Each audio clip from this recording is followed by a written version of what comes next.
Hello, what have we here?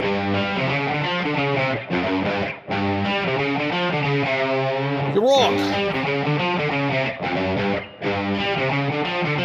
Damn! What the hell was that? Game over, man. Game over. You're wrong. You finished? Well, I didn't think you had it in you. I'm your huckleberry. Greetings, boys and girls, lemurs and squirrels, and welcome to the Week in Geek, a wholly owned subsidiary of Free Range Idiocy, wherein we, your humble, idiotic hosts, present our midweek dose of geekery for you, the people. Sit back and relax as we scrape the best news we found off the bottom of the interweb shoe and let you know exactly how we feel about it. And yes, we do have a legit Week in Geek. It's not being repurposed into wrestling speak this week. I am your Uncle Todd, and with me, as always, is the lead editor and chief bottle washer of the Week in Geek. I give you the man they call Tim. I'm gonna fight him off. Seven Nation Army couldn't hold me back.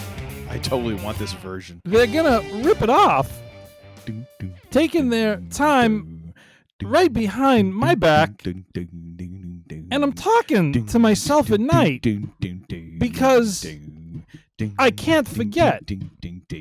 Back and forth through my mind behind a cigarette. And the message coming from my eyes says, leave it alone. Greetings and salutations, my friend. That is that is not a wrestler's theme. Although, to be honest, that song is ripe for the picking for the right person, I think. If Jack White would allow it. So yeah, I don't think he would actually. Yeah, probably not. He's he's got some dignity and respect. So. It's not that. I think it's just as an artist, you know what I mean? Like, it's also become kind of ubiquitous in sports, like a lot of like football clubs. Like that is a cheer. There's a da, da, da. I mean, that is something that the crowd will sing. So I mean, it's already kind of there. That is true. How are you, my friend? How are you doing? Well, I'm doing pretty good, but we'll get a little further into that later on. Wait a minute. You were borderline sounding like the Road Warrior Hawk there. Well, you tell him, Hawk. I mean, are you you doing okay? What's going on, man? It was a little bit like, well. Well, actually, it was more of a whelp. I think it was because it that was a Minnesota accent came out for them. It was kind of a little more resigned, I suppose. Well. No, doing all right. But however, we'll get a little more into how I'm doing over the next couple segments here we get into. Oh, yes. How are you doing, sir? I'm doing well. I am fit as a fiddle, loving life, living large. Got some things to update our listeners on, update you on as well. All right, good. As we spent another week, kind of spinning around on this globe we call home. So. Wow, aren't you just waxing poetic? I think I need to keep the bourbon away. I feel articulate, baby. I mean, I do have the hood up. I am looking a little Palpatine-esque tonight, but you know, it is 32 degrees here in Chicago, and the air brisk is not the word. It is icy cold, just awful. And I think butt-chapping cold, as they say. Actually, no, not quite. That's when you get below zero. I think as I've gotten older, I am becoming less tolerant of the cold air. Just like, God, this hurts. I mean, I used to be like, strong like bull when it's like, oh, it's cold. I'm from New England. Ugh. But no, ladies and gentlemen. Now I'm just like, Yeah. Give me layers, please. I did 6 or 7 years working out of a FedEx truck, 5 of them in a truck with no heat. Oh. Or it had heat. The problem being it was one of the delivery trucks that has absolutely no like insulation, no finishing to it. So it's just aluminum. Yeah. And as soon as you open that door the first time, all the heat goes out and you never get it back because then you're constantly going in and out of the truck. Right. So the only 2 times during the day I would be warm was driving to my first stop and driving home after the last stop.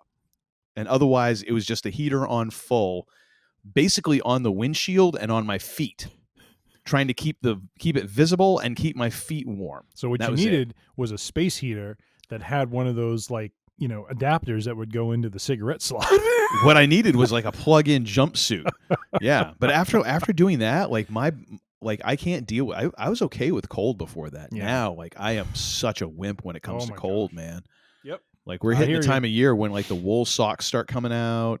Oh yeah. It's the whole reason I've become a diehard slipper guy in my house because I don't want my feetsies to be cold, not even a little bit.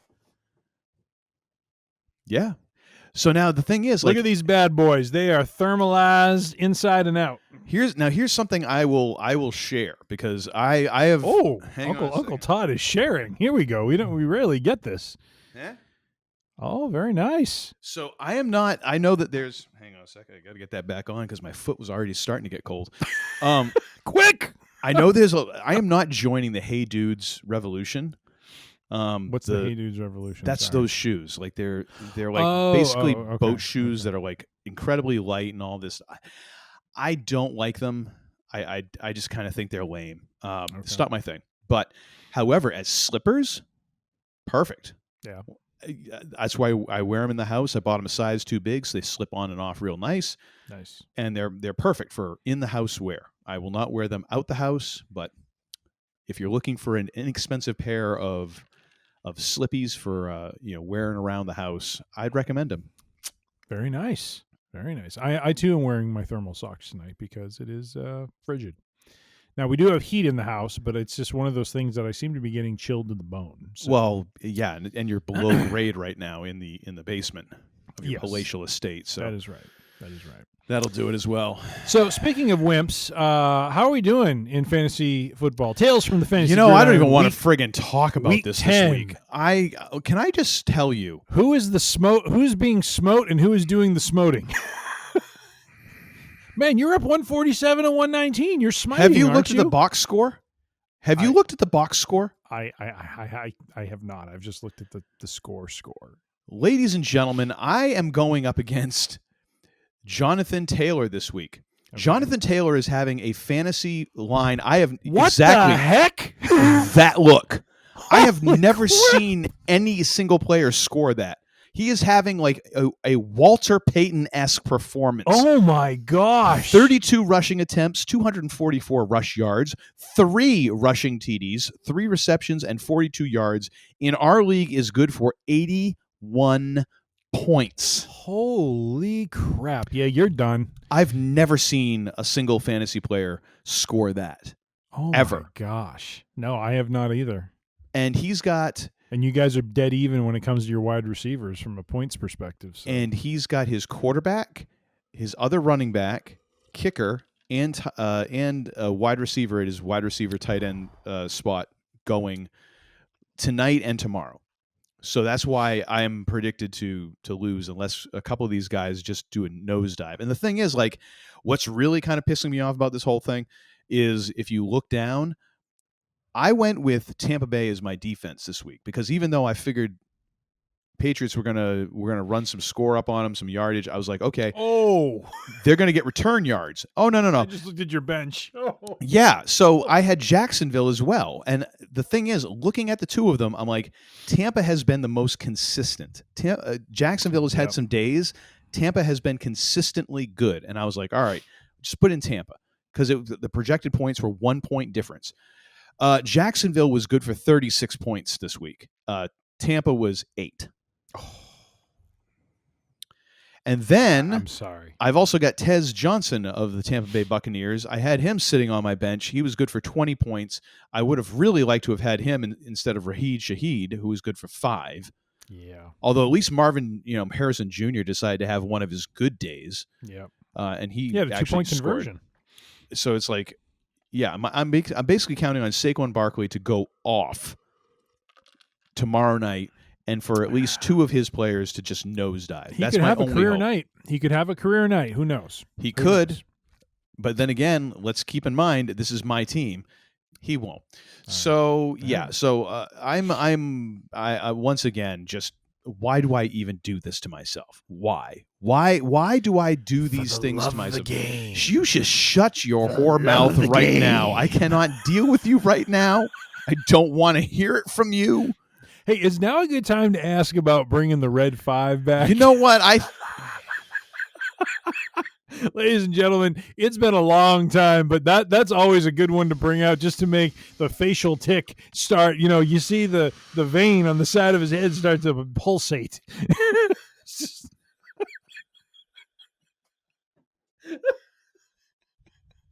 Are you okay? I'm trying real hard not to wish evil on you right now. I'm trying real friggin' hard. Sorry. And it ain't working. It's a good thing we have 1,000 miles between us. I am right now. I'm wishing that you switched your toothpaste in preparation H. That's what I'm hoping for. Oh my god. Oh, that's too good. You got to do a clip of that, my friend. That was too good. Deep breaths, deep breaths. Hey, by the way, I don't want to spoil any of your health update, but take it easy, brother. I don't want one of the pipes to get clogged up. You know what I mean? I'm just saying. How's your team doing? My team is. Let me switch over to my team. Right now I'm a little bit behind, but I got 3 players left. One of them's being a running back. And I have my flex wide receiver / tight end who is playing Monday night. Running back is tonight, kicker is tonight, and my flex wide receiver tight end will be tomorrow night. So, but my team, kind of even Steven. It's actually been, I've had the stat tracker up here on my computer. So Yahoo has this like live feed where it's constantly updating the scores and the projections, and literally every minute the projections were going 53% my way, and then whatever for my opponent, and then it would flip the other way like the next minute. It just kept going back and forth. It was hysterical because I've never seen that. I'm like, geez, I'm crow, are we really that close? Mm-hmm. But no, overall, solid outing from my core offense. Jeff Goff of Detroit, he's filling in for the resurrected Joe Flacco, who was on bye this week. He put up a respectable 49 points to the 50 from Baker Mayfield of my opponent. So, I'm 1 point shy there. But my opponent, Joe Buck yourself, he is struggling in the wide receiver department, and my wide receivers delivered and then some. So Stephon Diggs, 15 points. Khalil Shakir, 12 points. And then not Douglas Adams. What the heck is his name? Devontae. Thank you. 19 points. He unfortunately apparently exited the game in the third quarter with a back injury. So that's not good. But he had a really good day today. So I'm really counting on Warren from Pittsburgh to put up some buco numbers, get me over the edge with Joe Buck yourself, and then of course my man Cameron the Kicker Dicker is he's been putting up solid points all season long. I have no doubt he will match the 15 from my opposition's kicker. And then interestingly enough, for defense, apparently Arizona decided not to show up and play today when it came to play Seattle, because Seattle just went to town on them. I mean, this game was like 31-0 at the half. It was bad for Arizona, and then of course they came back and I say that because in our league, the defense, there's points you get if your defense keeps, of course, the opposing team to a certain number of points. So as Arizona started to score 22 points, it started to bring their score down. They were actually over 30 points at one point, but they ended up with 27 fantasy points to my 23 from the Baltimore defense, which has been rock solid all season long. So current projections right now are for Joe Buck yourself to beat me 195 to 191. However, I have faith that Warren, I don't know what his first name is because I can't seem to click on him to get his first name. So I'm in the stat tracker. It doesn't let you do that, but gotcha.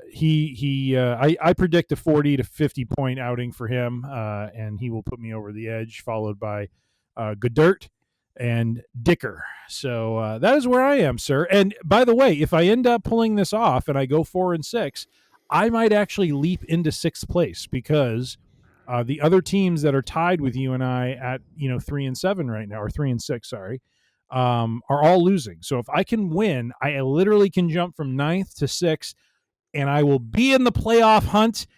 I'm back, baby. The cream of the crop always rises to the top. How you doing over there? So I actually managed to take in a little in-person football. So you thought that Seattle jumped all over what's their faces? Arizona. I was at a game on Friday night that the score at halftime was 50-12. Ouch. Final score 74-24. Old Orchard Beach, Maine took out Telstar. And it wasn't even that close. Was this a high school outing or? Yes. What is Telstar? It sounds like an evil corporation. It's it kind of, I don't know. It's one of those towns up north. Okay. Because it's one of those. Both of the schools are small enough that they don't play 11-on-11. It's 7-on-7. Oh, geez, wow. Which is kind of interesting in a way. Yeah. Like I've never really watched that, and it does lead to some like plays where it's just there's a whole bunch of field open. Like you get the blocking right, and it can just be off to the races. Wow. So I've watched them a couple times over the past couple of years because my nephews have played. And oh my gosh, some of those games just start turning into like arena ball. Yeah. At a certain point, it's like, holy hell, the offense is going. I bet. Yep. Oh man. Yep. But yeah, so that was just a great example of a game that got out of hand real quick. Yeah. Real quick. Yeah. All right. Well, what do we got? What's up next? Besides misery. So I think the final readout here is you're on your way to a loss. I'm potentially on my way to a victory. Potentially a loss too. Let's call it like what it is. Because you are projected to lose. I am projected to lose, so I could lose and we will be still tied. But yeah, we'll see what happens. So, for just a few weekend. Before I get to my weekend musings, there's one thing from my travels that I was remiss to bring up last week in Geek. Okay. And I'm so surprised that you didn't remind me of this because it was once again my brush with greatness in a small way. My return flight from Dallas. That's right. Yes. And ladies and gentlemen, the man they call Tim has kind of been on a roll a little bit. I was in Bogota and I bumped into one Cuba Gooding Jr. and then which is an oddity that I'm still just baffled with. But okay. Yes. And then I look as I'm standing, of course, in Group 1 of my United flight because I have to be in Group 1 all the way at the front because I want to get in there and get my bag in, settle myself in for You're worse than home. My mother. You know that? My mother used to give me this because she would be at our house and I'd have to do the check-in for her. So I'd have to log in. I would log in and you're like 24 hours ahead. Yep. You could do the check-in. I would do it like right at the moment, and I would get group whatever, and she would be just like group C or whatever it is, like because she wasn't. I'm like, I don't even know if anyone's actually in Group A. Like, I think you might have to be a quadruple amputee, in order to actually be in Group A. Mm-hmm. I don't know what rules they have. One time I got her in Group B and she was so excited, but sometimes it was C or D because we would be out or whatever. Oh my gosh, the side eye I would get, the palpable disappointment in me as a human being. Like, you have besmirched the family name. That's right. Oh, it's Group A or it's nothing. You might as well be sitting on the wing. I know, no kidding. So I paid a little extra to, originally I was supposed to be in Group 2. Now I don't know if I've earned enough status up to this point where I got bumped up to 1 or not, but but I'm standing there second in line and I turn around and I have to do like a double take because I'm like, am I really seeing this right? And I literally pull up on my phone a most recent picture of the man they call Sting. Who is currently not in AEW. He's retired, but he comes back every now and then, still aligned with Darby Allin to, he's like his dark angel, so to speak. He kind of shows up at the most convenient moments to help Darby, Darby out.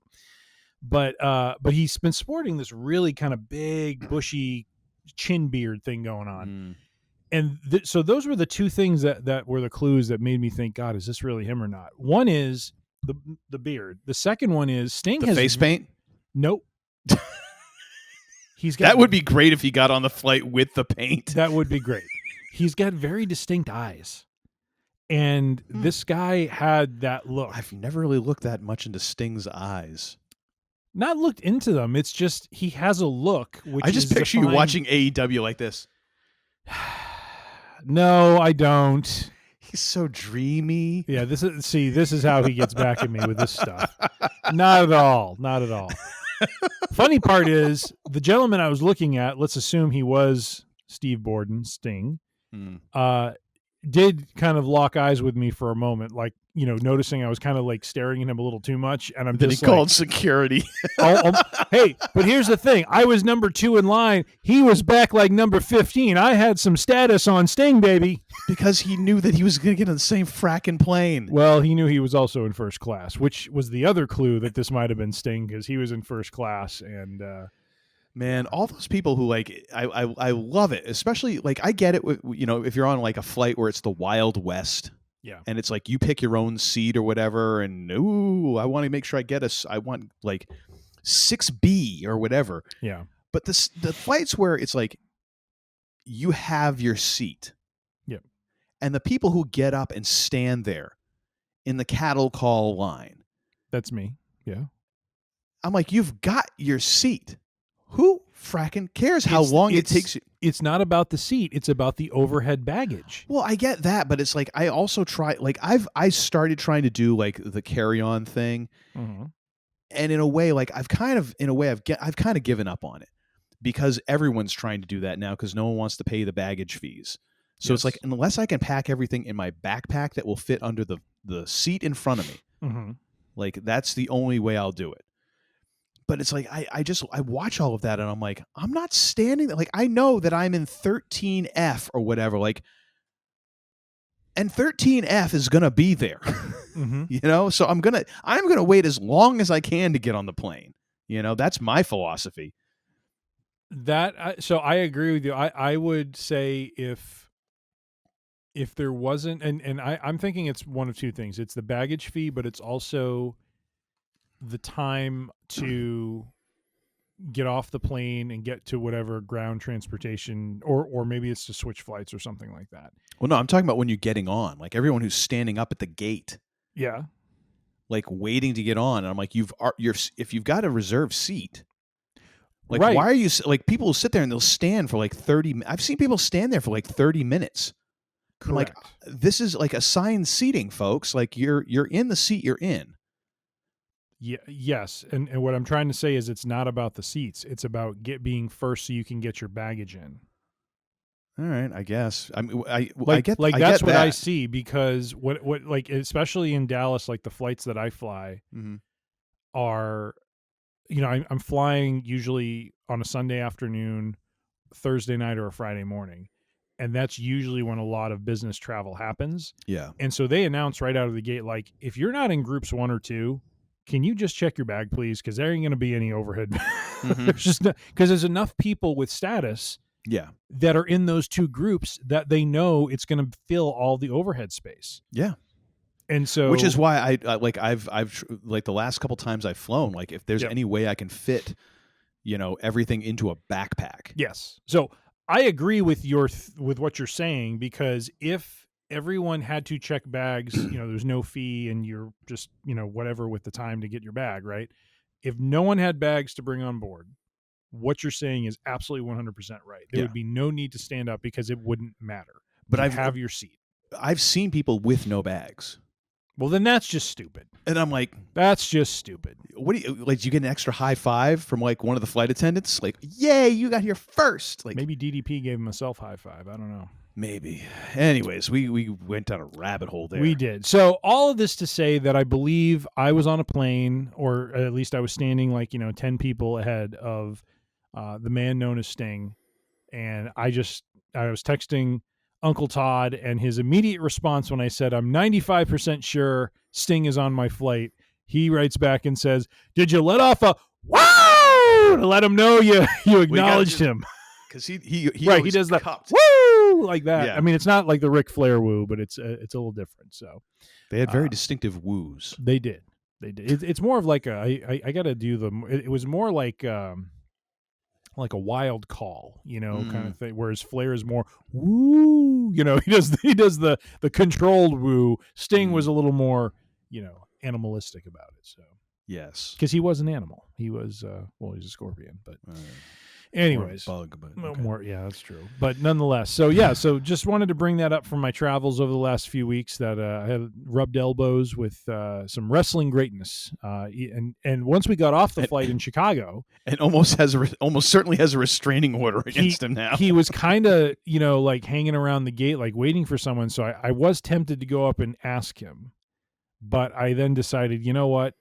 This story is good enough as it is. I'm just going to move on. Like if there was something that put it to like 99%, I would have definitely gone up and said something. But like if he was wearing his tights or something, like face paint, like you said. I mean, face paint would have done it. He had a black baseball bag with a black baseball bat with like a luggage tag on it. Maybe if he wore like an AEW, like he was wearing a ball cap too, so you couldn't like see his hair really. And although on the flight he kind of tipped the cap forward while he like I could tell he was like kind of leaning back. And again, you saw that like his hair is all like gray now. Like he doesn't do any of the coloring anymore. And I could see like the gray like I'm very sure it was him. So anyways, it was just kind of cool to be in the same space with him. So that was nice. And then for the this weekend, had a busy weekend. We had an artisan fair trade market at our church. So my wife and I were volunteering there, helping out, and had a good day, good turnout.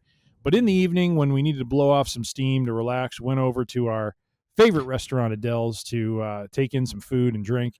And the man they call Tim decided to bring what is behind me here, the Whistle Pig 10-year rye, single barrel rye, over to have my friend Todd try it, different Todd, but have him try it. And unbeknownst to me, that evening, we also, I was sitting with apparently someone who has started or had started about a year or 2 years ago, a whiskey club, Facebook group, a whiskey club for our local town.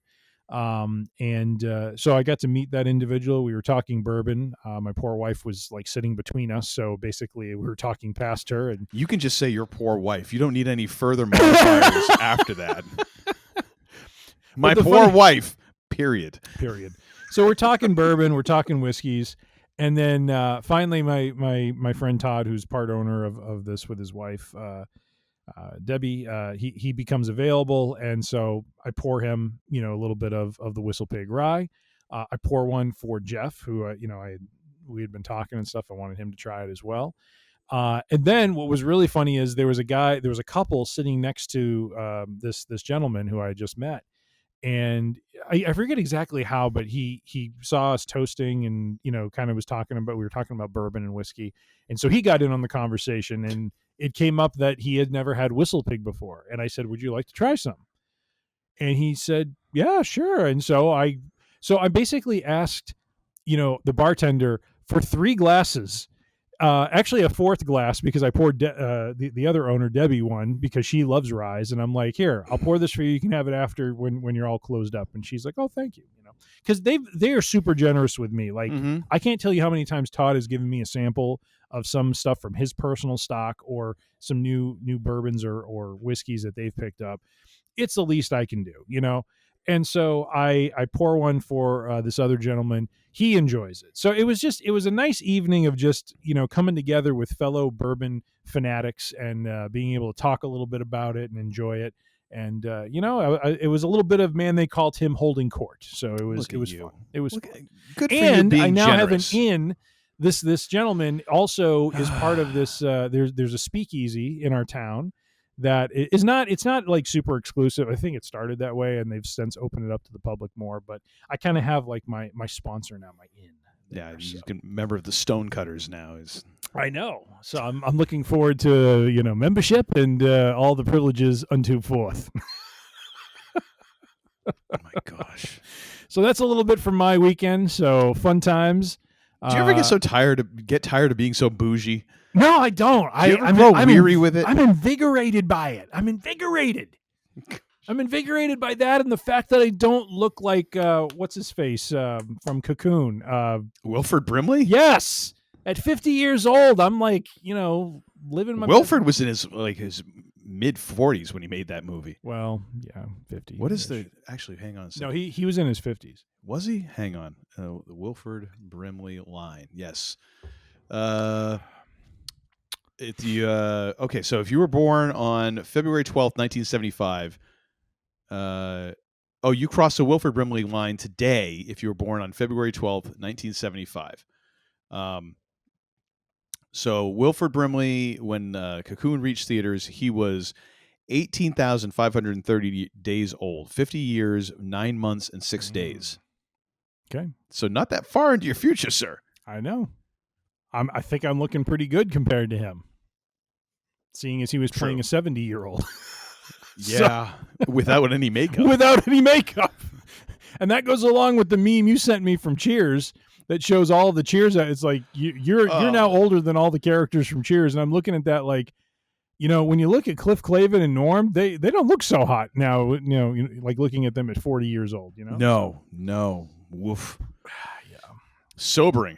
Can't say that about the other ones. I think Frasier. I think Kelsey Grammer looked pretty reasonable for his character's age. No, they all looked like super old compared to what their age was. Yes.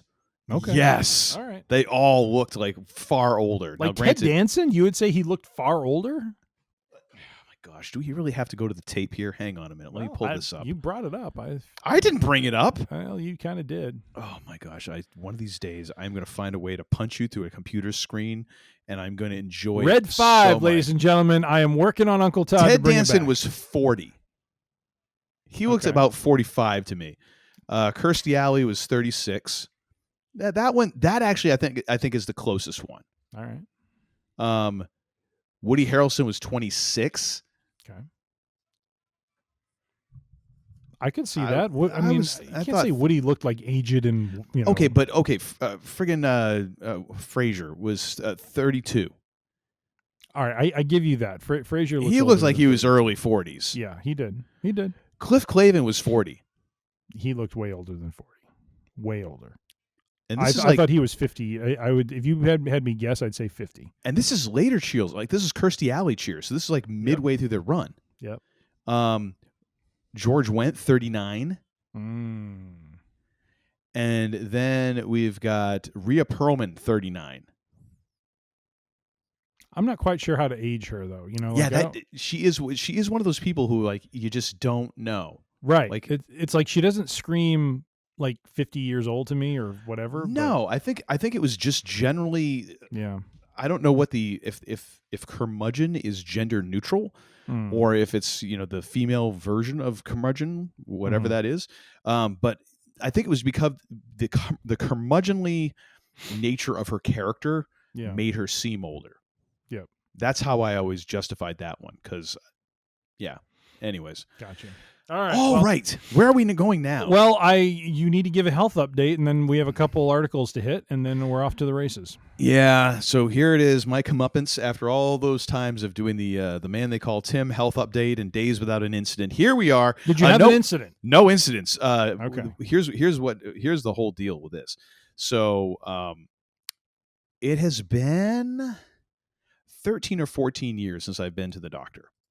Because for a long ass period of time, we just did not have health insurance, couldn't afford it. So, and when we could afford it, basically it was for our daughter and my wife, because I was just kind of chugging along, and I figured at some point, like, I was going to croak and I would just get stuffed. That's how I figured. A quick visit to the taxidermist and we're done.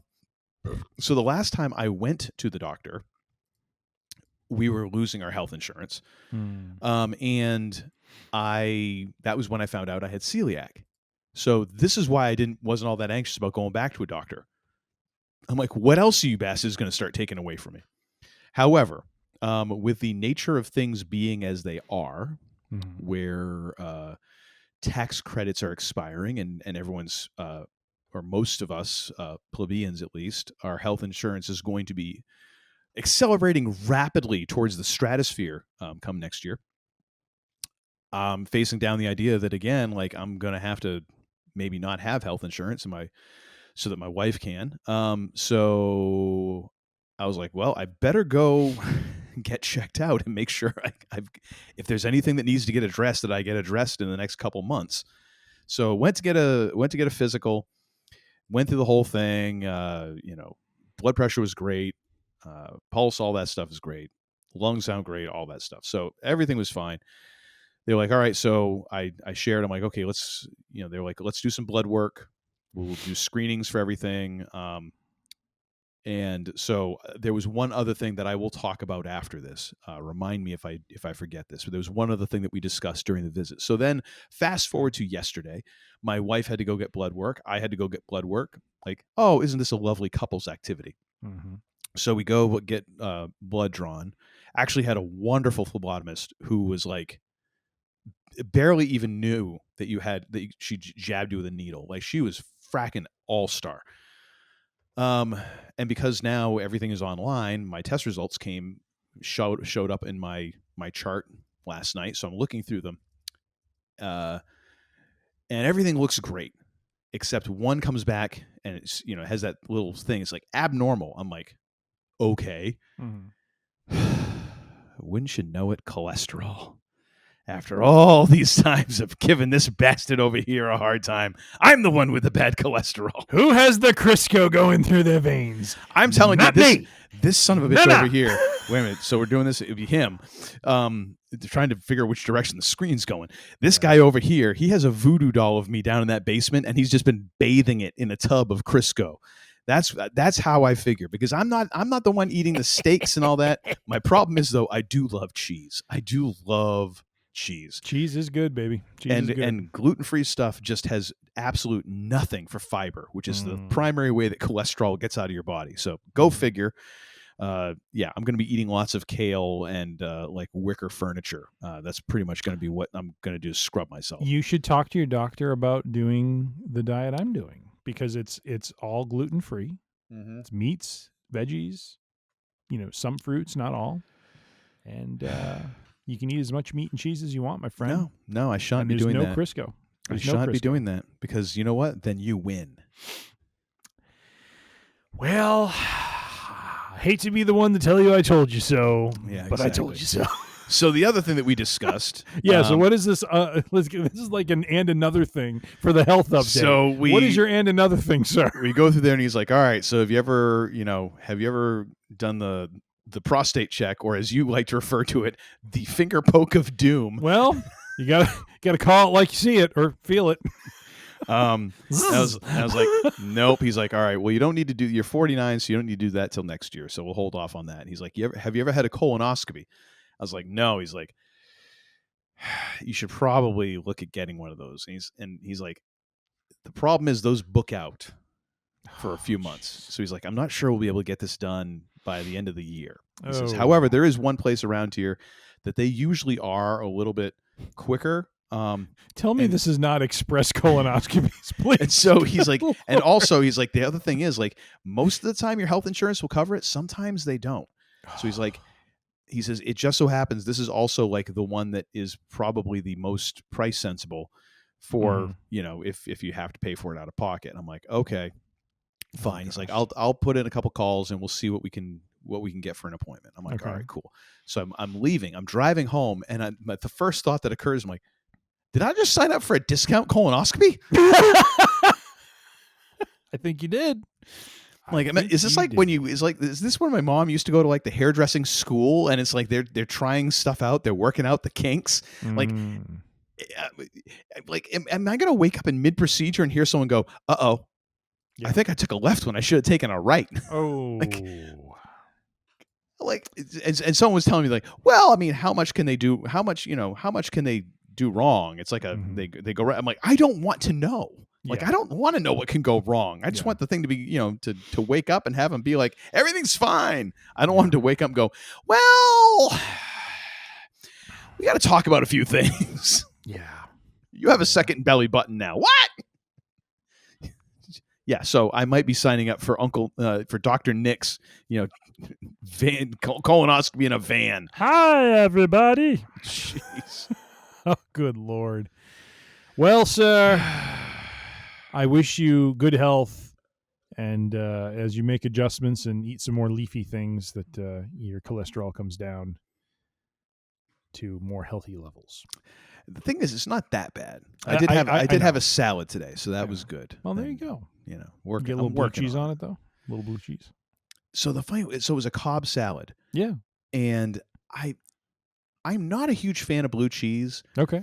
Like, I felt like they went a little heavy on it. Like, I didn't need the entire reel of blue cheese. There are places that can make blue cheese go from really, really good to like, please stop serving it to me because it's just too much. Yeah.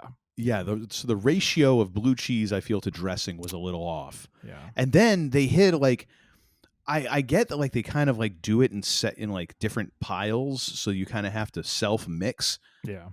But like hiding the onions at the very bottom is kind of a dirty trick when you get like an entire forkful unawares. Yeah. And you're just like half an onion in your mouth because it's like, what do I do at that point? You know, breathing fire. Oh yeah. But hey, otherwise it was all right. You know, one restaurant my wife and I go to downtown. I like to get the blue cheese crust on the New York strip that I get. Mm.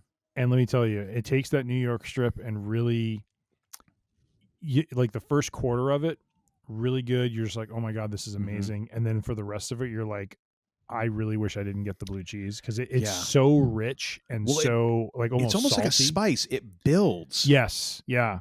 Yeah. Like I love me some cheese. I just don't love the stinky ones. Yeah. Yeah. Blue cheese dressing is about as far as I usually like to go. Yeah. But yeah, it is one of those things where it's like after a while you're like, okay, I've had enough, but I can't stop now because it's everywhere. There's no easy way to pick blue cheese off because it crumbles and it's like microscopic at that point. Anyways. Yeah. All right, enough about me and my colon. Where are we off to next? Well, speaking of colonoscopies, yes. We are both aging rapidly, and we are seeing films that we have enjoyed also celebrating milestone birthdays that make us realize how old we really are. These next two articles, I might just lump them together just to kind of talk through this. Dude, we're old enough right now. Don't talk about lumps. From Collider.com, apparently from November 1st through the 5th. So once again, we're timely for nothing else. Hey. In theaters was the 20th anniversary of V for Vendetta. Oh my gosh! The Wachowskis brought us this in 2000. This classic in 2006, and I'm sorry. This is, I guess we are timely. This is next November 1st through November 5th of 2026. Okay, I was going to say that your math isn't mathing there. Yes. So of course, those who are fans of the movie know very well. Remember the 5th of November. And of course, they made this announcement fittingly on November 5th of last week. So there is a 20th anniversary trailer that went along with that. And there will be a campaign again, following kind of the story, right? If you know the story, V makes his proclamation a year out from the actual event that he's going to that's right. to do. And so they're following very much in that pattern of making the announcement, and then they have the trailer, and there's going to be this campaign that's going to mark the year-long countdown to a 5th of November that shall never, ever be forgotten, whatever that means. So all that to say, folks, keep an eye out for V for Vendetta in 2026. It's going to make a return to celebrate its 20th anniversary, and it's an amazing movie, great story, but oh my God, is it very, very relevant to our times right now. Sweet, and for all the wrong reasons. Let me just say that. Kind of wish there was a guy in a Guy Fawkes mask running around righting wrongs, because my God, we are woohoo. So yes, that is a little bit of news there. Sir, thoughts on V for Vendetta turning 20? Couldn't possibly. That was just like 2 years ago. I dispute this false narrative that you are pimping here on the interwebs. This news is in dispute. But it is a fantastic movie. It is one of those flicks that, the first time I watched it, I was just like, of the movie just jaw slack, just like, yep. It's so well done, and Hugo Weaving manages to bring such a personality to a mask that has no movement whatsoever. Yep. All through the voice and mannerisms and the way of tilting a head and all, it gives so much of a performance. It's amazing, and oh my gosh, what's her name? I was just on the tip of my tongue, and I can't Natalie remember her. Portman. Natalie Portman, thank you. Excellent as well. Overall, great cast in the flick. Just some of the Stephen Fry. Who plays the John Hurt plays the fascist Hitler-like leader named Sutler. Yes, not very subtle there, but no. I mean, everyone in the flick. It feels like they just did a really good job of casting. Like even the folks who I'm not familiar with, like the detective. I don't know of his other work, but was utterly fantastic in that flick. And a little factoid: one of the actors in V for Vendetta was in Andor, both season 1 and season 2. He played Mon Mothma's best friend, who was later not Sal Tessiode, but he was knocked off by Luthen's, agents. Yeah. Because he had fallen on hard times, baby, hard times. Yeah. Mm-hmm. And you know what happens when you hit hard times, baby? You get taken out behind the shit, and, well, let's just not say. Old Yeller. Oh, yeah. I think his my name gosh. was Ty or Tay or something like that. So, Apropos of absolutely nothing at all right good now. Lord. Here we go. So this was crazy. So today I went down to Boston to visit Kaylin and see her. As we're walking across Boston Common, she's like, "Ooh, I want to try this." I'm like, "Okay." She does this thing with a squirrel that's there on the lawn, and she did this thing where she's going like this. Okay. And I'm like, "What are you doing?" She's like, "It hypnotizes the squirrel." I'm like, "No, it doesn't." And all of a sudden, the squirrel's and starts like coming over to her. I'm like, "These aren't the acorns you're looking for." I'm like, what sort of black magic wizardry are we learning here? And second of all, I'm like, don't bring the possibly rabies-infested varmint over here. I don't want them closer to me. What school did we send you to? Hogwarts? It's like sweet Moses. It's like the Timu Hogwarts. Like, you don't even get any good spells. You can just control rodents. Like, what the hell? At least Harry Potter could do stuff with snakes. You got a squirrel. Like, not even a cool rodent. That is funny. That is funny. Like the dumbest of all rodents, where they're just like, oh, here comes a car, But she did that like all the way across, and then we saw someone else do it, and they were trying to bring the squirrel over so they could pet the squirrel. I'm like, oh hell no, you gonna get some sort of squirrel mange on you? That hand's gonna fall off in a week and a half. Uncle Todd gonna friggin' shrivel up. Uncle Todd then shows his age, where he's just like, "Did you get a tetanus before?" Oh, I got one of those. So for the health update, I got a tetanus. I got a flu shot. I've got all kinds of stuff. Wow, all kinds of freebies. You are you're just a medical marvel right now, is what you are, sir. But all right, and then Kayla was like, "Well, I was like, everyone thinks they know how to handle a squirrel until a squirrel comes at him, and then what do? You're not prepared. You're ill prepared to razzle a rodent with an extra long tail." Everyone thinks it's all fun and games because of Christmas vacation, but it is not. It is not. Those squirrels, they're wiry and wily. They are. All right, we have another. We getting old, Riggs, sir. 30 years ago, a movie came out.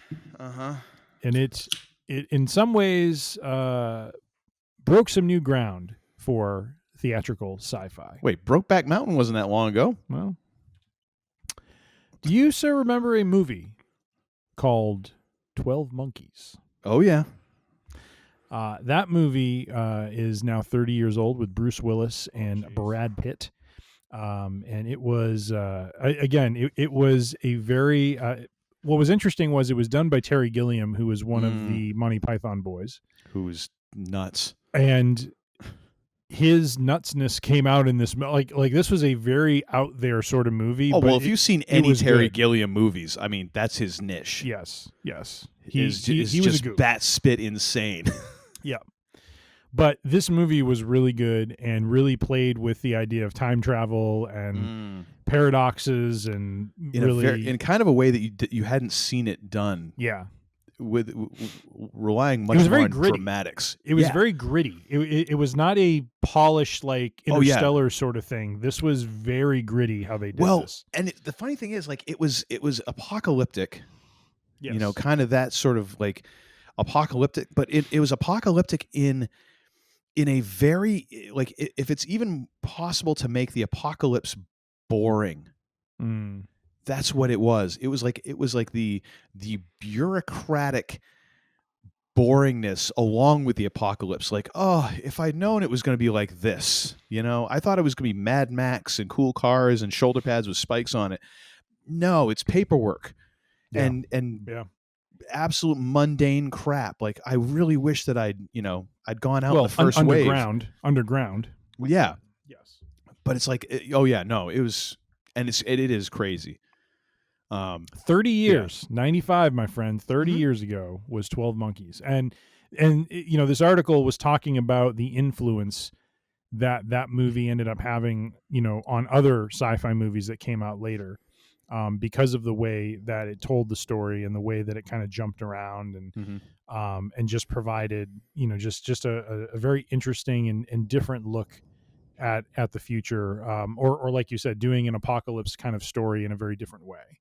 Yeah. And so, and it had an ending to it that was a little ambiguous. And I mean, it was definitive, but it was still ambiguous because you don't know really what happens next after that. You kind of know, but you don't get to see like how things have changed. And so, so anyway, so just wanted to bring that up too. Once again, we getting old, Riggs. Yeah. Gilliam is an interesting cat in that, like, nobody really does things as crazy as he does, but his craziness really has an effect on other people in order of, like, them being able to, okay, I don't want to go as far as Terry did, but this shows that, like, the yard is a lot further to the fence than what we thought. He set the wacky bar far, and you know, like, kind of your boundary. Yeah. I don't want to go that far. I don't want to go that far, but at the same time, like, there's a lot more room for me to play in than what I first thought. You know, it's like almost like a dog realizes, like, the invisible fence is a lot further out towards the tree line than what it thought it was. Yeah. Because, I mean, you look back at, like, Brazil, which is nuts, absolutely nuts.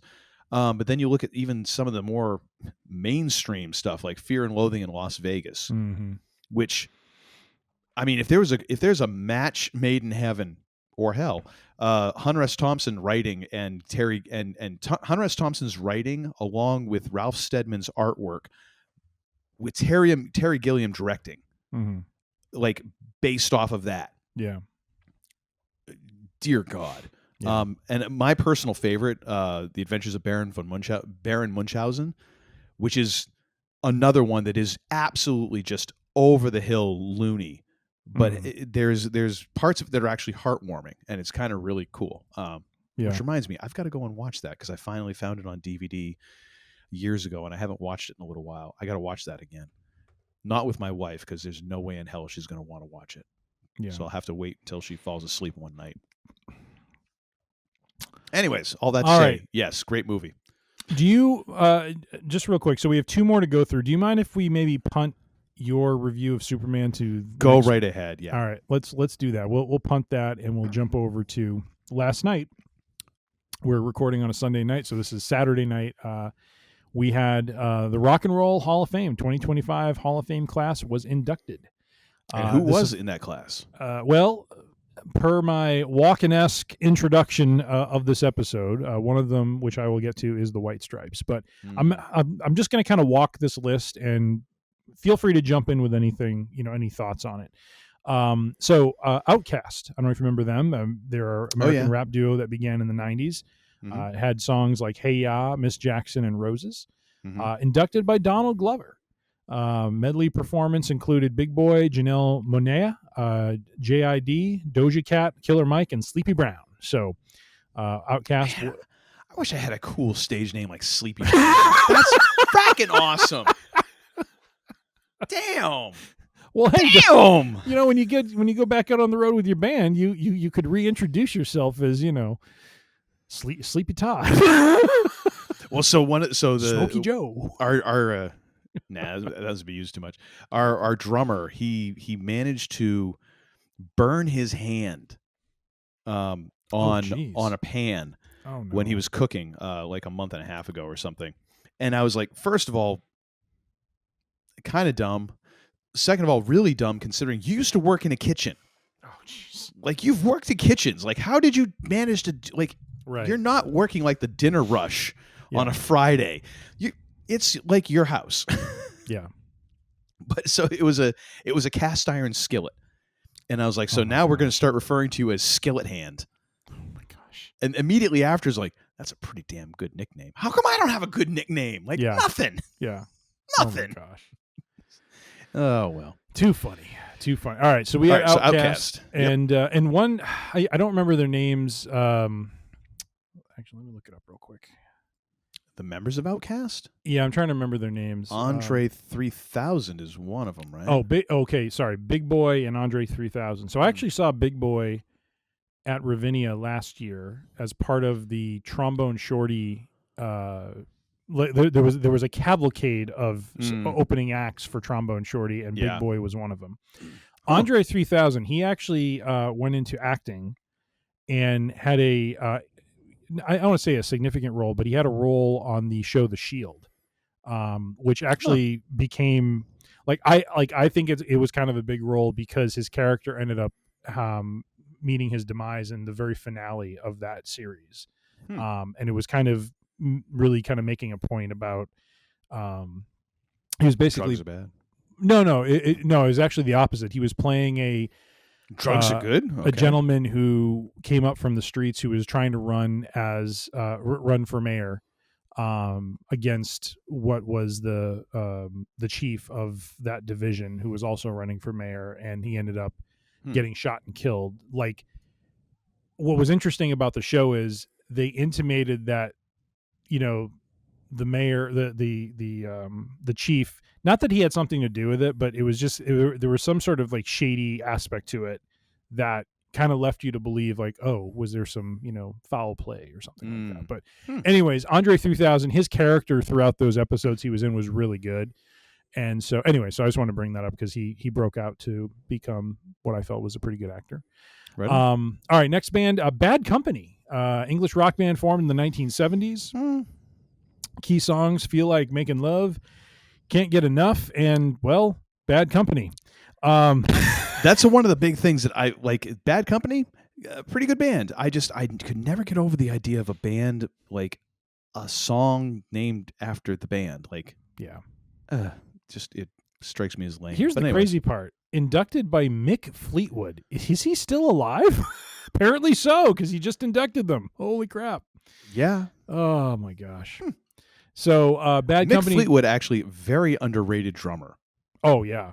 Yeah. Like, I forget what song it is, like, because I think it might be Dreams. Mm-hmm. But if you listen to like his fills, like on that song, like I'm not a Fleetwood Mac fan. Like, I get it. I get like they're good songs and all that. I get why people like them. It's just never been my thing. But as listening to like some of those songs, and I'm listening to what he does, I'm like, he's doing something different every single time. Mm-hmm. But it works, and it's tasteful, and it's something that you actually have to sit there and really listen. It doesn't jump out at you. I'm like, that's what the rhythm section is supposed to be doing, but it's adding flavor to the song that you don't even necessarily notice where it's coming from. And I'm like, yep, dude knows what he's doing.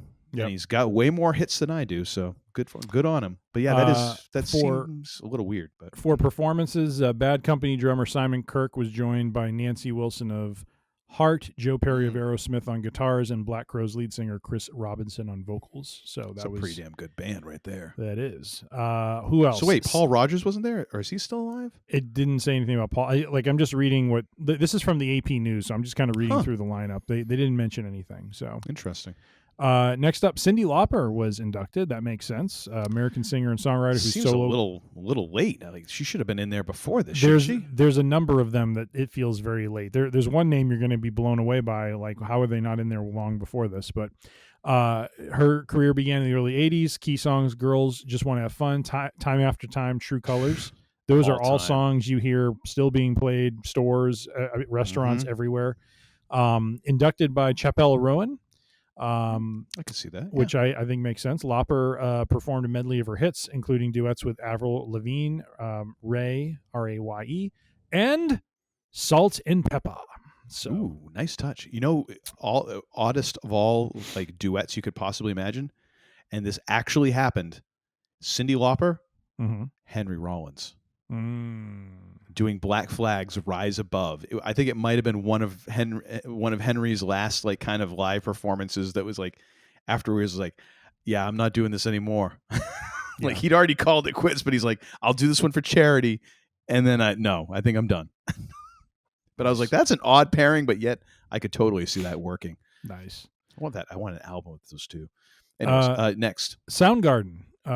Formed in, believe it or not, this band formed in 1984. Even though they hit their stride in the early 90s with Black Hole Sun, Fell on Black Days, and Outshined are three of their big songs. They were inducted by, of all people, Jim Carrey.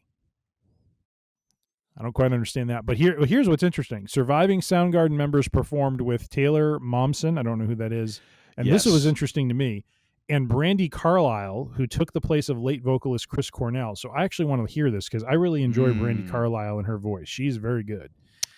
I've heard, here's it, much to my shame, I've heard so much about Brandi Carlile over the last few years. Oh, I don't know much about like her, what she Go actually listen. sounds like. Go listen. But Taylor Momsen, the Pretty Reckless. See, I'm not like unaware of her, so I have no. They have had several big hits, kind of like metal, hard rock. And the reason I know this is because the person who engineered, produced the album that my band recorded 10-ish years ago, Jonathan Wyman, has produced a bunch of stuff for them and won a Grammy for one of their songs. So I've been kind of keeping abreast of their career just because he kind of posts about them. But yeah, she's kind of a big deal. So cool. Yep. 1 second. I just need to mark something on our outline here. Okay. And so we talked about, and then Cornell's daughter, Toni, also performed with Nancy Wilson. So, nice. And then they performed, but they were also inducted, Salt and Pepper. American rap group formed in the 1980s. Of course, the songs push it we real know. good. Push it real good. Dun, dun, dun, dun, dun, dun. Literally, my junior high years of going to dances, that was like, They were legit, man. Salt and Pepper and Spinderella? Yep. Come on now. Yep. Shoop. Let's talk about sex, baby. What a man, what a man. I mean, come on. That's right. They were inducted by Missy Elliott. The group performed a medley of their hits with a special appearance from En Vogue, if you remember them. So. Oh, wow. Yeah. Blast from the past. Here's the one that, never going to get it. All right, these next two, you're going to be like, what the heck? Why now? Why not earlier? Yeah. First one, Chubby Checker. Apparently, he has not been inducted yet. So he was inducted via video tribute, and then he accepted remotely via a video feed. That dude's still out touring. Yep. Like, he's still performing. How in the hell is Chubby Checker not? I mean, granted, like... This is... I mean, I get it. Sacrilege! Like, novelty hit, but I mean, one of the foundational elements of rock and roll, like one of those, like, it'd be like saying like Bill Haley and the Comets aren't in the rock and, or Buddy Holly isn't in the Hall of Fame. Like, what are we doing wrong here? Yep. Like, and all due respect to like, to En Vogue or to not En Vogue, Salt and Pepper or Outkast or whatever. But if we got like dudes from like Little Richard or who we got some folks back in the day, like OG rock people. We got to put a hold on this and start like, okay, the line. we've got some older folks who got some seniority here.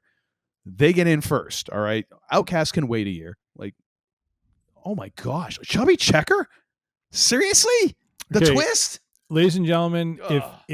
If I I'm beside myself. If I caused Uncle Todd to have a facial tick or have that vein on the side of his head start to bulge out, this next one is going to once again do this. Are you buckled up? Do you have a phone available in case we need to dial 911? Well, I mean, the fact is, the Rock and Roll Hall of Fame is kind of a joke in some ways already. So, all right, hit because, sir, believes it or not, you're walking on air. Joe Cocker was inducted last night. It's a joke. I'm sorry. It's a joke. I can't believe that. I figured he would have been inducted already. Absolute joke. And go ahead and say what you want about the fact that, okay, he didn't play an instrument and, most of his big hits were cover songs or whatever. Foundational part of rock and roll history. Not the first wave of like, Elvis, Little Richard, Chuck Berry, Fats Domino, like Chubby Checker, Buddy Holly. He was the instrument with his voice, for crying out loud. I mean, how many times? I mean, John Belushi did a great, impression of him where he's like doing "I need help with my friends." However he said. I mean, that was an awful impression, but you know what I mean. Like, it was a great. It wasn't so much an impression as it was a parody and a caricature. Yes, and in that way, it was perfect. Yeah. The thing is, like, here's a person who is like exploded on the scene for Woodstock. Like, his performances are there, and you look at like, this is freaking mind blowing. And what really sucks here, what really sucks here, is the fact that you're at a point now where you're inducting people who never got the chance to be there for it. Yep. Joe Cocker should have been at his acceptance. Yep. He lived to a nice, ripe old age. Yep. He died in 2014. Died 11 his years career ago. Spanned decades. And if he had only had like, if he had stopped recording in like the mid 70s, should have still been in the Hall of Fame. Yep. Could have never recorded another note. And yet he did, and he had other hits going on, and also one of those guys who, like, in his late career had some really amazing covers of songs that took them and turned them on their head, like very much in the mode of like Johnny Cash doing "Hurt" or his version of "Won't Back Down" or his version of, to mention Soundgarden, "Rusty Cage." Joe Cocker recording U2's "One" should bring tears to your eyes. Because you hear the frailty. It's the same as a joke as a Johnny Cash thing singing "Hurt," where you're like, you hear the frailty of the human being in the voice.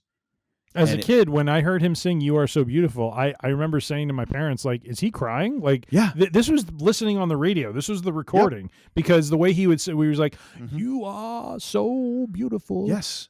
To me. However, he did he made himself sound like so, like, not frail in that case, but just the emotion that dude had in his voice. Yes, and like I said, he was the instrument. And I am biased here because I actually put together a tribute show where we did Mad Dogs and Englishmen, like an incredible album, a collection of songs, but also an incredible band that was basically assembled over the span of like a few days. And when you listen to that album, you're listening to someone who had just gotten off tour and then was required to go back out on tour. So he was exhausted, but then reinvigorated by playing with this group of like gypsies, essentially, around him, and this amazing collection of songs.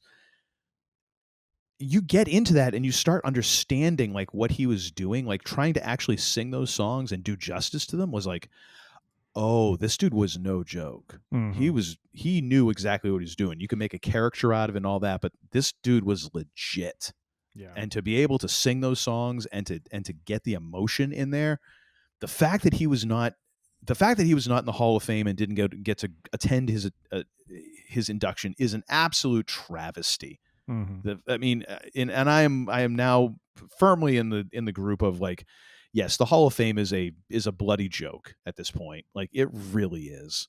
And that's why I think Carol Kay has actually said that she has refused induction into the Hall of Fame. And good for her. Funny you should mention her. Did she actually go in or not? Well, let me finish on Joe Cocker, and I'll get us there. So Joe Cocker, some songs he did: "You Are So Beautiful," "Up Where We Belong," "With a Little Help from My Friends." He was inducted by Bryan Adams. There was a medley performed by Teddy Swims, Tedeschi Trucks Band, Tedeschi Truck Band, thank you, along with Bryan Adams, Cyndi Lauper, Chris Robinson, and Nathaniel Rateliff. Yes. Son of a bitch! Who took the stage for a rendition of "With a Little Help from My Friends." So I definitely want to watch that because that's going to be amazing. All of that tracks. Like and Tedeschi Trucks Band has done it, they actually had an album Mad Dogs and Englishmen Revisited, and it's good, but at the same time, like, there is just magic. If you have not listened to that album, go back and listen to it. It is amazing, an amazing collection of music, of musicians. Leon Russell putting that band together. He's probably not in the Hall of Fame either, and he should have been. Another guy who was so instrumental in just rock and roll and the history thereof. All right, now tell me about Carol Kay. Not yet. Not Carol Kay. Am I thinking of the right person? All right, next one is the White Stripes, who I was stoked to see because they are basically in the early 2000s were a tour de force. They started in the 90s, but really,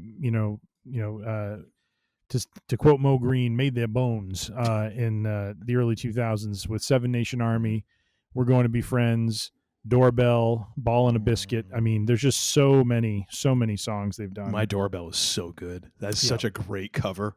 Yeah. Oh my goodness. They were inducted by Iggy Pop, and their tribute. There's a tribute performance by Olivia Rodrigo, Feist, and 21 Pilots, which I actually did see the 21 Pilots performance of Seven Nation Army. I would highly recommend you check that out. It was really well done. They did a nice little kind of twist on it, where literally, and this will play into our next episode, where it was literally a song of just drums and bass. That's all it was, drums and bass, and with a little keyboard thrown in the middle. So you got to check it out. It was a very cool rendition of it, and Jack White was very happy with it. Now wait a minute. So they did Seven Nation Army with bass? 21 Pilots did Seven Nation Army with drums and with bass, and that's it. So I was always under the impression that was guitar just tuned way down. Well, when Jack White did it, it was guitar tuned way down, and it did become more guitar as he would play the song. What they did was just a different take where it was just always the bass. And then kind of in the middle part of the song, they switch over to keyboards and really funk up, like, I think the third verse. I don't mean to say funk it up, but they did it in a very different way. But then they came back really strong for the chorus, basically. So I would just highly recommend that. Warren Zevon was also inducted. So he is an American singer and songwriter. Warren Zevon wasn't in? I told you. All right, before I get completely pissed off and lose my mind more, I'm also putting in the show notes a link to Jurassic 5 performing How We Do It, which samples the White Stripes Doorbell, My Doorbell, which is a cover. So they're sampling a cover of the Jackson 5's original version. But nice. And it was unavailable for a long time, so they must have gotten rights, or I don't know. Maybe I just found the one version that hasn't been taken down. But J5 should be on everybody's playlist anyways, but this is a kick-ass song. Great video, too. So for those who don't know, Warren Zevon, American singer and songwriter who began releasing solo records in the early 70s, died in 2003. Hit songs were Lawyers, Guns, and Money, Werewolves of London, Werewolves of London, Keep Me in Your Heart. He was inducted by, of all people, David Letterman. Yes. And he was honored with a performance by The Killers. So, very cool. And David Letterman is a fantastic, because he actually he hosted. He actually took over as musical director a couple times when Paul Schaefer wasn't there. Oh, okay. But then I he didn't realize actually that. hosted for Dave a couple of Oh, times, wow. and the final performance that he ever gave live was on Letterman's show. The last time he appeared, he had been diagnosed with terminal mesothelioma, and at the point when there was no hope. Like, they were like, okay, there's no way we can treat this. It's incurable. The entire show was dedicated to him. He was the only guest. He performed, I think, a couple of songs, and the rest was interviews. His final live performed song was Roland the Headless Thompson Gunner, which was one of Dave's favorite songs. Oh, that's and cool. So they had a special relationship. So yes. See, I'm so glad you're here to give me this background, because I'm just like, yay, David Letterman. Wow. I went to a dueling piano show one time, and I was like, I was enjoying myself quite much, a few beverages, and I paid $20 to hear Roland the Headless Thompson Gunner, and put you go up there, you bring your money in to slip up there, and I put it on the piano, and they're kind of sorting through them, and then one of the piano players like, okay, we got to play this. And I could see they were kind of happy, like, ooh, we don't usually get to play any Warren. And it was so fracking amazing. Nice. So great. Nice. But yeah, no, again, another guy should have gotten his flowers a long ass time ago. He was nice. Come on. All right, last couple here. Well, this one will, I think, resonate. Carol Kaye. American session musician who played on scores of hits starting in the 1950s, primarily on bass. With one Beach of the Boys, most recorded human beings on the planet. Beach Boys' Good Vibrations, Nancy Sinatra's These Boots Are Made for Walkin', Barbra Streisand's The Way We Were. Sadly, it looks like she was inducted via video tribute, so no single person. Is she still alive? I believe she is. Okay. But I mean, she is one of those people. She was part of the Wrecking Crew. Just one of those session musicians who just would record, and was one of those folks who, like, they wouldn't write parts for her. They would just be like, here's the changes. We know you'll come up with something. So she was like a lot of these session musicians, especially like when you're dealing with like the Motown cats and all that, like, they were writing these parts. Yeah. And they got zero credit for it. None. And didn't even get credited on the albums. That's the worst part. And it's actually one of the worst parts now of music. When you go and one of the worst parts of streaming music is the fact that there are no liner notes. You have to go and try and go to Wikipedia or wherever and find out, like, who played on the songs. Like, that is so fracking wrong. Like, these people should be credited for their contributions. And back then, it just was like nobody was credited. Like, you listen to a Beach Boys record, you didn't know that, like, there was all these other people on there. They just weren't credited in the liner notes, or like the Motown cats or whatever. Like, the Funk Brothers weren't credited on all. They played on more friggin' number one hits than Rolling Stones and Elvis combined. Yep. Think about that. I think it was actually Elvis, the Beatles, and the Rolling Stones combined. And no credit, and royalties were like almost nothing. And those cats were recording, writing, working their asses off, and actually writing these parts. And Carol Kaye was one of them. She was absolutely phenomenal, and someone who, you know, I've listened to several videos of her talking about playing bass, and it is inspirational. Like the idea that she talked about, like, she would get the old school metronome or and she's like, the key is, like, when you're playing with that, you need to make the metronome sound like it's grooving.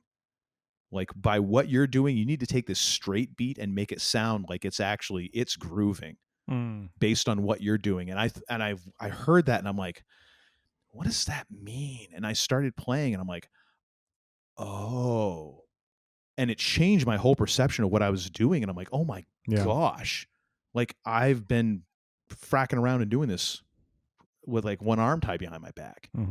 So such a gem, and a person who, like, should have been recognized decades ago. I thought at first, like, she was refusing, like she had turned it down. So apparently she accepted, which, I mean, hey, that's great, but still, joke that she's not in there already. The last three are Tom Bell, Nicky Hopkins, and Lenny Waronker. Any of those ring a bell? Mm-mm.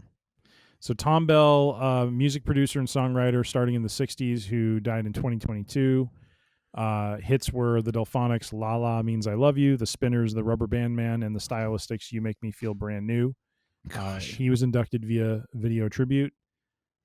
Nicky Hopkins was an English session musician who played keyboards on dozens of hits starting in the 60s, died in 94. Played in the Beatles' Revolution, the Rolling Stones' Sympathy for the Devil, and Joe Cocker's You Are So Beautiful.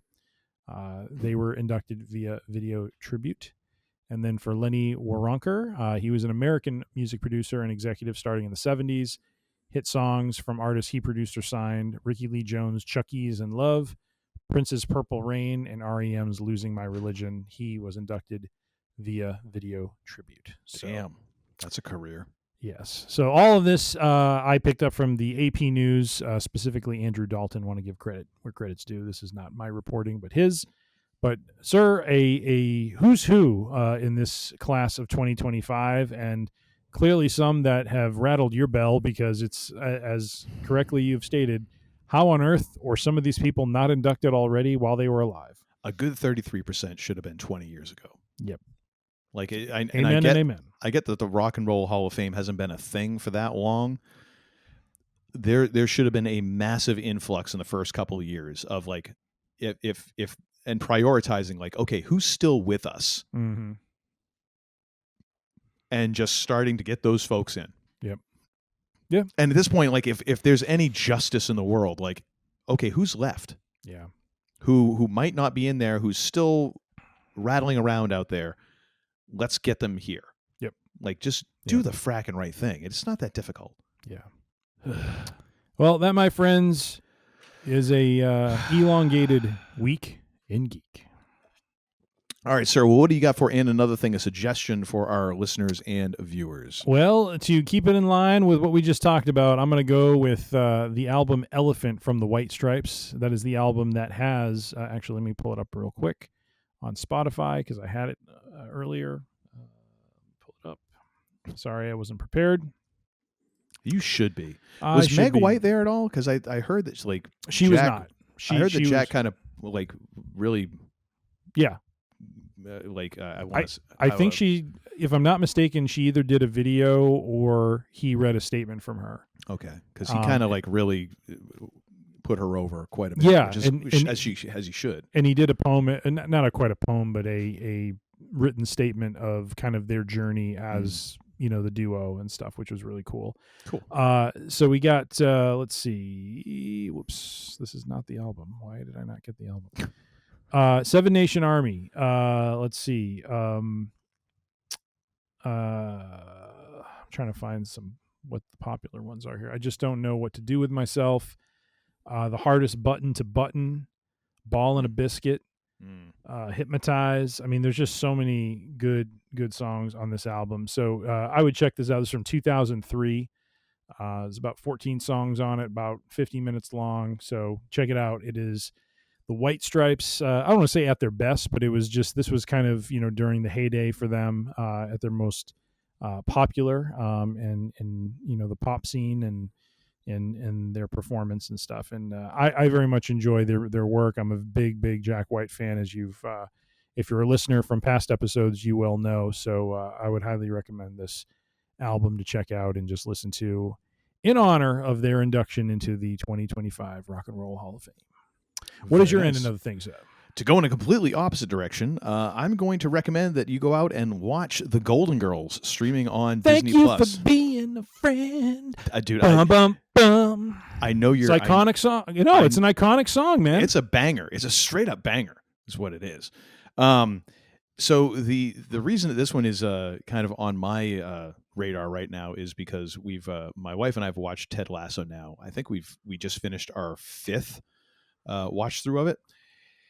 And the Venn diagram of shows that my wife and I both like is a very thin overlap. Yes. I've tried to get her into Longmire, not really buying that.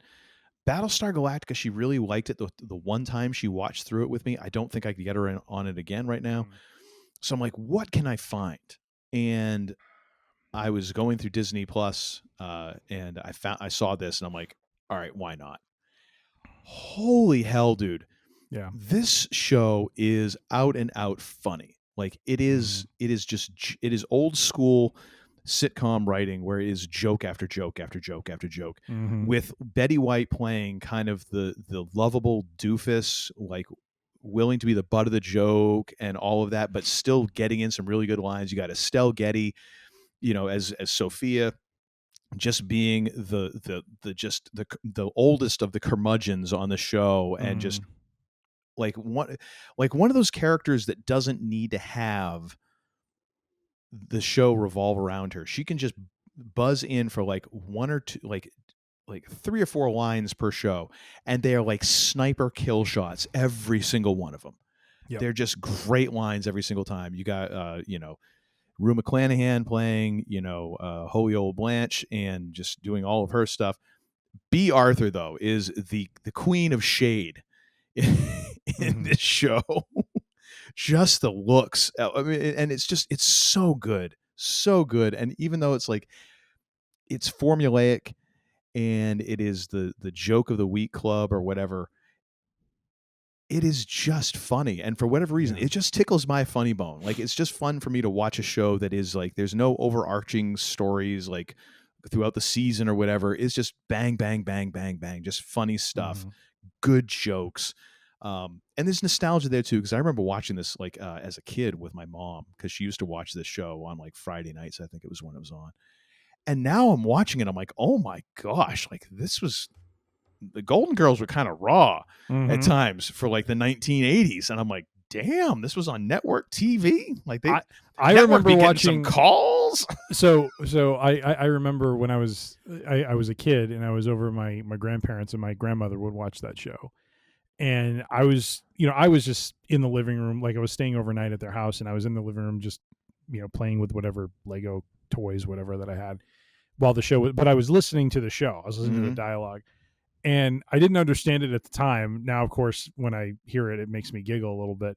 But there was an episode where, what was her name? Rue McClanahan? Is that what the actress's name? Blanche. Blanche. She was kind of the loose lady of the group, if you will. And she will. And there was an episode where she was connecting with a gentleman who used to be like a soldier in the army or something like that. And I just remember the episode ended with her kind of singing "Over There." And she's like, "Over there." Oh, and she's like, no, over there. I'm just like, and so as a kid, I don't think anything of it as like you just said. As an adult now, I'm like, yeah, that was a little spicy for the time. Oh, you damn straight it was. There was one episode, because we're just starting like the first season, and so the show hasn't quite found its footing yet. Like you're still not getting it was episode 5 or 6. We got the first Sicily, 1915, and I was like, that's the first one. That's the first one, because I've been waiting for it, because it always was it, and it's changed as it went on, because it used to be Picture It, Sicily, 19, and it wasn't that way. So it was, they hadn't quite gotten that, and we haven't gotten the Rose, the Betty White, Saint Olaf story. Like there's some of them, but it hasn't become kind of the go-to. Like they haven't gotten those, tent pegs in place yet. But oh my gosh, so funny. There was one point when, Rose says something like, oh, well, that Blanche, she finds a man everywhere she goes. And Sophia's like, so do hookahs. And I'm like, oh my gosh, this is insane. And this was like 8:30 on a Friday night. I'm like, damn. Yeah. The phone board must have, switchboard must have been lighting up some nights. Like, I can't believe you. Oh my gosh, so good. But yeah, go ahead and check that out. It's I believe it was kind of been absorbed into Disney Plus through the Hulu merger. So it's wherever you find it, it's on one of those. However, I will say, I am now becoming much more of a proponent of getting actual physical media, because who knows how long it'll actually be on the streaming service. So maybe go try and find it on DVD somewhere. Get the whole collection. I might recommend to you and your beloved to try 30 Rock. That is a funny show. We tried it. We've recently, my wife and I have watched Elsbeth. You don't Okay. you don't need to have watched The Good Wife, but that is a character from The Good Wife show. She's very quirky. Okay. But if you like, some humor and lightheartedness in a mystery show, you might find it fun. So we actually watched the first episode of 30 Rock. Okay. And we were sitting there and we're both watching. And at one point, we didn't plan it. Like the show was winding down and we both kind of looked at each other and she's like, is this funny? Because I'm not sure. Like, is it funny? And I'm like, but it is. I don't think it is. Like, this is not jibing with either of us. And I get it. Like, there's a bunch of people who probably watch Golden Girls and be like, I don't get what the fuss is. I giggle and I gut laugh watching that show. Yeah. And I think it's mostly just because I like there's a part of me that just enjoys a good setup and a good punchline delivered by people who are playing, who are just playing the roles. I appreciate the mechanics of it, So, it's probably the part of me that really enjoys professional wrestling because I know that this is not real. I know that Blanche and Dorothy and all these people are not real. However, I enjoy the setup, and I just like with professional wrestling, I enjoy the setup and the play out of the match and the moves and all that. So maybe it's that. But man, 30 Rock just did not click for either of us. And I forget what other show we watched. The thing is, she loves Modern Family. Modern Family's great. That's another good one. It doesn't work for me. Like, I enjoy everyone on that show except for, what the hell's his name? It's Cam? No. I enjoy Cam and Mitchell. I enjoy Ed O'Neill and Sofia Vergara's. It's the for lack of a better term, like kind of the other couple in there. Oh, Phil, I can't stand his ass. Oh, come on. He annoys me. I can't get around it. That's the thing. Like, I've watched many episodes and I'm like, he just annoys me on a genetic level. And I'm like, I just can't get around it. I get why she enjoys it. I get why other people enjoy it. It's just like, that character.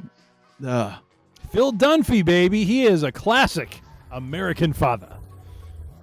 All right.